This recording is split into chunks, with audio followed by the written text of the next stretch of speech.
'Twas night before Christmas, when all through the house not a creature was stirring, not even a mouse. A little louder, please.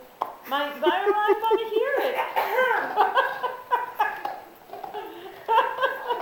'Twas the night before Christmas, when all through the house not a creature was stirring, not even a mouse. You've heard this story. I love this story. I want to hear it again. The stockings were hung by the chimney with care, in hopes that St. Nicholas soon would be there. The children were nestled all snug in their beds, while visions of sugar plums danced in their heads.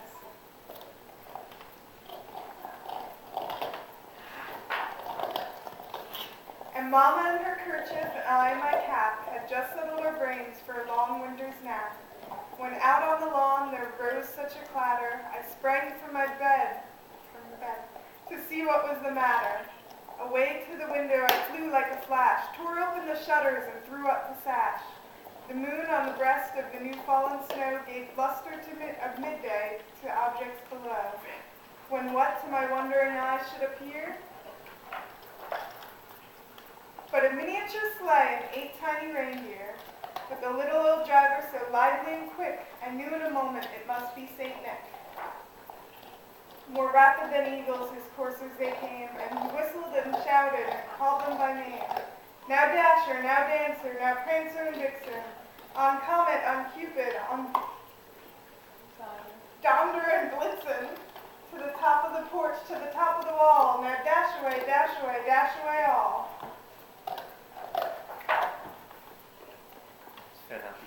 As dry leaves that before the wild hurricane fly, when they meet with an obstacle mount to the sky, so up to the housetop the coursers they flew, with the sleigh full of toys and St. Nicholas too. And then in a twinkling I heard on the roof the prancing and pawing of each little hoof. And then Mac ate them.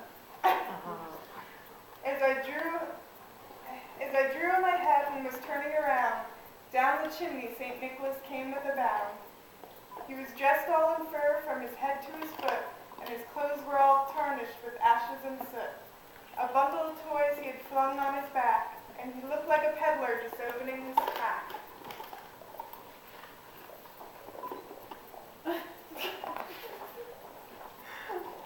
His eyes, how they twinkled, his dimples, how merry. His cheeks were like roses, his nose like a cherry. His droll little mouth was drawn up like a bow, and the beard on his chin was as white as the snow. The stump of a pipe he held tight in his teeth, and the smoke it encircled his head like a wreath. He had a broad face and a round little belly that shook when he laughed like a bowl full of jelly. He was chubby and plump, a right jolly old elf, and I laughed when I saw him in spite of myself. A wink of his eye and a twist of his head soon gave me to know I had nothing to dread. He spoke not a word but went straight to work, and he filled all the stockings, then turned with a jerk, and laying his finger aside of his nose and giving a nod, up the chimney he rose. He sprang to his sleigh and his team gave a whistle,